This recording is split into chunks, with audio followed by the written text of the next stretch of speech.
balandi ya chaîne na biso Océan du Congo omolongo mobimba mbote mbote mbote mbote mbote bisika bozali na Yemei la patrona Océan du Congo bisika nzoto eza kotungisa omoni bisika toyebaka bato balingaka biso na makambo po nzoto eza kotungisa molobeli na biso mobundeli na biso nzoto eza kotungisa oso bengiye alukata aspirine na tamwa kinini po nzoto ya pasi na biso na Afrika awa ezali pasi pepa ina bino kuna ta musu na mpoto na mikili bisika bozali ndeko moko na soye na bia wa hôpital ofele kisi ofele na mboka ma biso awa kisi kosomba tonga kosomba epikranie kosomba mai kosomba ebisika molobeli na Congo azali nzambe abikisa ye na maladi po nzambe nde mutazali ebenga ye ekosale mwa malamu muke ayoka mwa kiazalaka na bato balingaka ye na bino bayebo benga yenga ekotuna boni santé ya mama Océan po boyokaki mama Océan za malade aza na posa na bino nzambe apambola bino Claude Sanga bisika nyonso bozali Fosca Dikese Rita Mawete yonde partenaire ya émission oyo ya biso Kabuya on change jamais l'équipe qui gagne on n'a jamais changé ça mbote mbote mbote mbote mbote na libota lompinga nyonso bisika bozali de partout Gilompinga Pichu Lompinga biso nyonso nzambe apambola biso wangai molonga ni mama Lilisa ya Lompinga na bana nyonso nkolo apambola pe église la gloire de l'Éternel akobosana te kopesa mbote na faria na mafi nzambe apambola yo mama Jeanne oaye ko assister biso na émission awa mama ya bana kolo bisika bozali nzambe apambola yo Pape J pe Flora Matondo waba mido waba Matondo yo so za na koko ngana za na koko esengo na bomoi mbote ba landi ya émission na biso l'église et ses réalités ngana yaka pamba pamba te lokola bapesanga ita ya koya koleka pe koloba na yaka mingi koloba makambo etali ecclésia l'église et ses réalités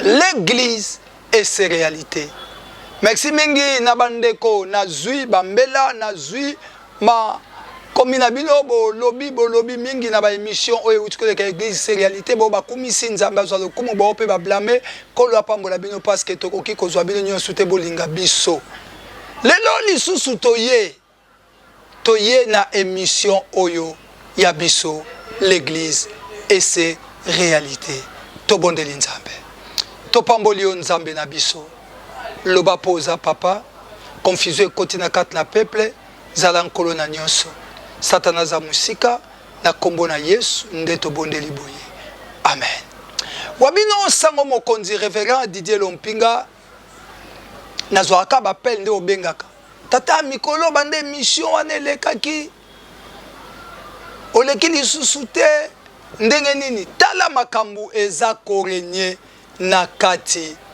na église Moïse pesa biso na bilili wana ya mboto banda toleka c'est là. Vous savez, celui qui adore Branham c'est un animal.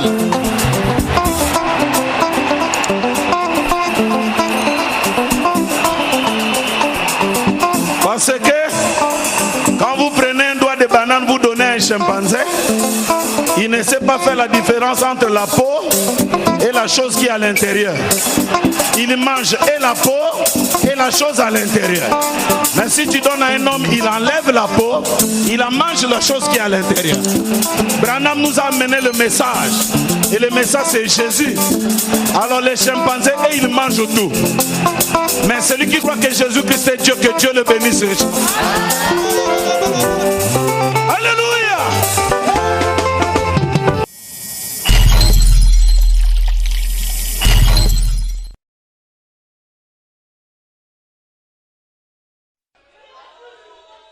Amen. Il faut que vous voyez, on peut dire tout de moi. Mais quant à l'amour de Branham, ça vous vous n'allez pas diminuer ça.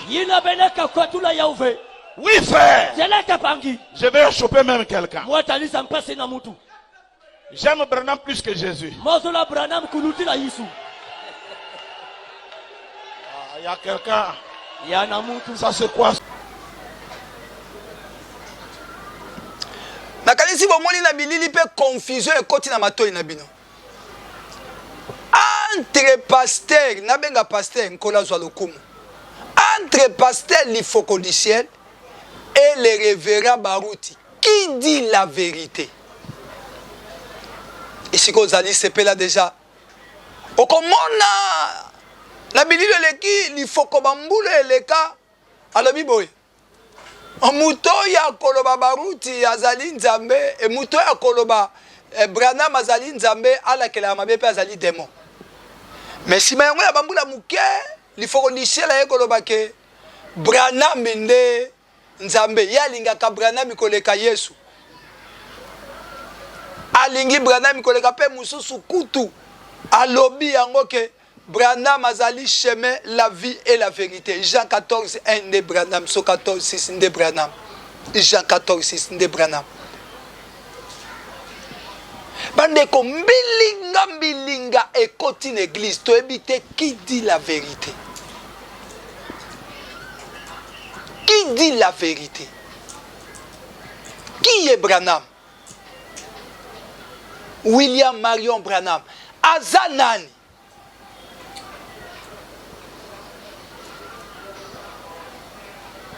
Azanzambe Obatamuso abengi na Malachi 4:12 balobela ye Azanani Papa Baruti alobi jamais William Mario Branham azanzambe te aboyi ngambo alobi ata ya kokoma nzambe te nzambe mokeli na likolo na se Yesu Kristo nde nzambe na biso mais il faut qu'on lobby Branham. Et biloko boyende batu bazo soutenir yango natangisa kabino Matthieu pe nazonga kanabino na Jean. Bible dit tous ceux qui me disent Seigneur Seigneur n'entreront pas tous dans le royaume des cieux.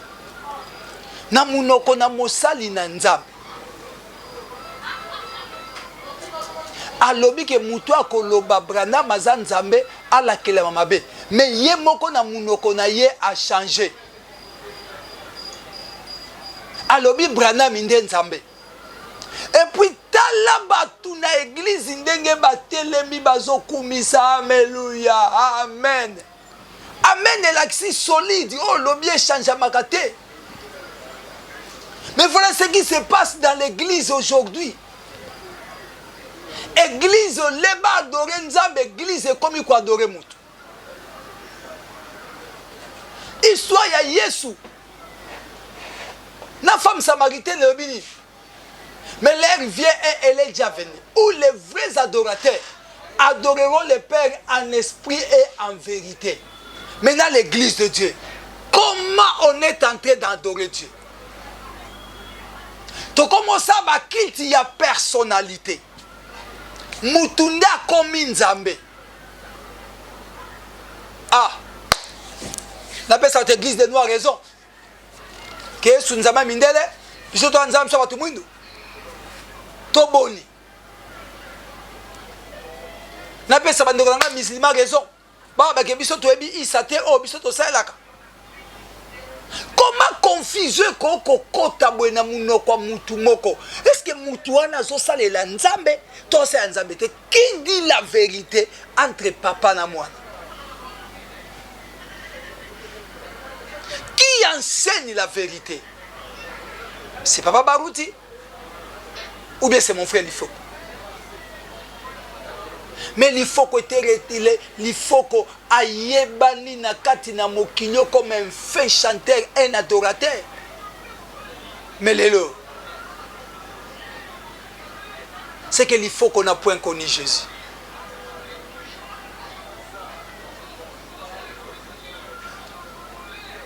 Au moins il va loge ndenge sobe bisabato. Mais tala batu na église wana ndenge bazokumisa. Tala batu nde bazobeta mbongo, bazokamata mbongo bazopesa, tala batu bazobeta maboko na ba veste na ba cravate, mais baza ko adorer mutu. Bravo bino bolingi makamwa ndenge wana. Tala batu bozo soutenir. Tala batu bino bolingi.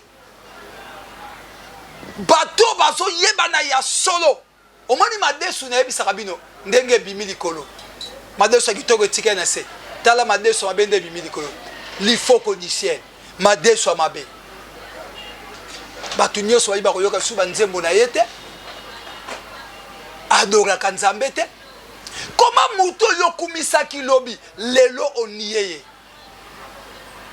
Ce peuple m'honore de leurs lèvres, mais leur cœur est éloigné de moi. Yangwa nanga, nana difficulté à bien mutu chrétien ou chrétienne. Ne m'appelle pas aussi chrétien ou non. Non, ne m'appelle pas chrétien. Non. Bon de l'Nzambe. Aïe, biso so kia solonga sa ila kai. Parce que mo kile comme la souka. Voilà église ici que zo me mabiso. Voilà ici ka église zo kende. Batu ya point doctrine moko. Batu ba soutenaka ba point doctrine moko. Lelo. Trouble côte la 4. Qui dit vrai? Papa Baruti awanganya abi jamais. Branham akoza Nzambe te. Il faut qu'on appuyer. Abi Branham azanzambe. Mais lobby azaki pour papa na e. Baruti. Lelo ezani. Où api l'église? Où api l'église? Est-ce qu'on peut s'en réponse? Qui dit vrai? Pesa la réponse ndeko. Ndeko benga ngai. Pesa la réponse. Qui dit vrai? Baruti. Na l'ifoko du ciel. Merci papa Baruti. O éclairci biso yango na linga ko mingi papa. Branham n'est pas Dieu. Branham n'a pas créé les cieux et la terre. Branham n'est point Jésus-Christ. Tata Branham ayebani, maman n'est pas ayebani. De même que maman ya Yesu ayebani, tata na Nzambe.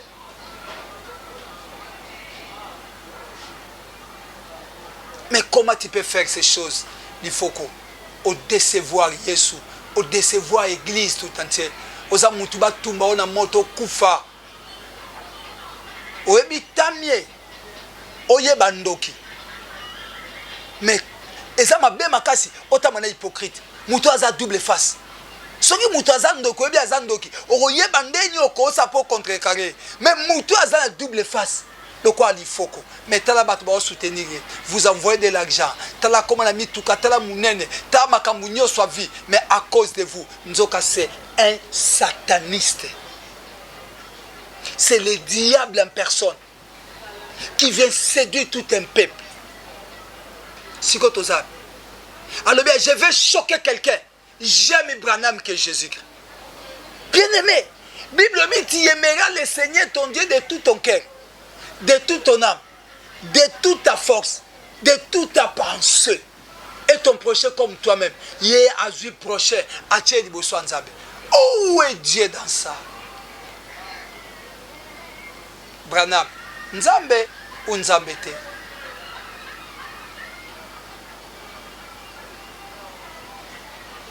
Branham, Nzambe ou Nzambe te? Basay na Nzambe. Bolo bela bisona. Maman Fulgence, Branham, Nzambe ou Nzambe te? Papa Osé, l'homme sage. Église et bébé.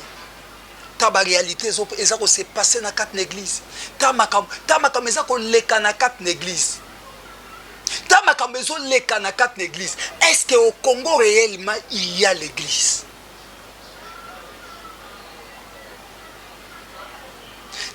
Ndenge to comment découvrir bino malembe bande ko langai bobima na église wana bobima na église wana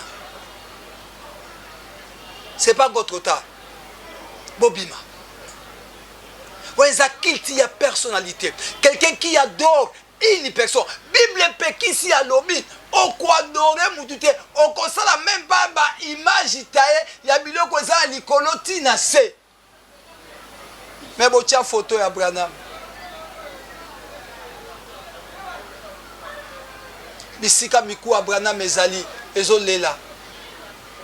po nzoto si epola bisika molimo ne azali ndeko mo abinanga pasteur songa na zanzambe na ke pe na segusi Branham na beti fimbu na tule makambo lifoka zo be uchapi Branham azolela pona nini kaka bato bakitanaka bato baya kokuta biloko ndenge Océan du Congo ezabwe soma mo Océan loko aza malade atiki biso to gérer biloko aokuta nde ezaki te mwa fraude pona nini kaka bato bayaka kokitana biloko ya moto atika babebisaka Branham ye moko soka saka akosepa na lifoko te ata mokete ata mokolo moko te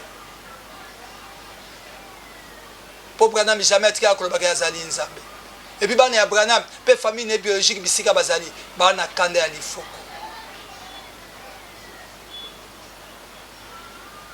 Biloko eko koleka na église. Puis comme on a parmi bato bazo ba men ba ministre bazana kati. Bazo beta maboko. Bazo sepe. Balobi révélation. Révélation satanique. Des révélations diaboliques. Des révélations mensongères qui détruisent le peuple de Dieu. Et puis le peuple dit Amen. Voilà pourquoi la Bible dit, vous adorez celui que vous ne connaissez pas. Branham. Et Dieu? Ou quoi? Papa Baruch a dit jamais, jamais, Branham nzambete, nzambende mususu, nzambende alola, nzambende asali koona se. Est-ce que Branham asali koona se? L'église est ses réalités. Sortez dans l'église Yaboui. Bima, bima. Parce que ça me passe, il faut qu'on a passé. Bon bima, bon bima, bon bima, kuna bon bima, kuna nzambazate. Merci, Papa Baruti. Bien-aimé, il faut avoir des nerfs solides pour l'église à Congo. Il faut censurer l'église. Église des Satan.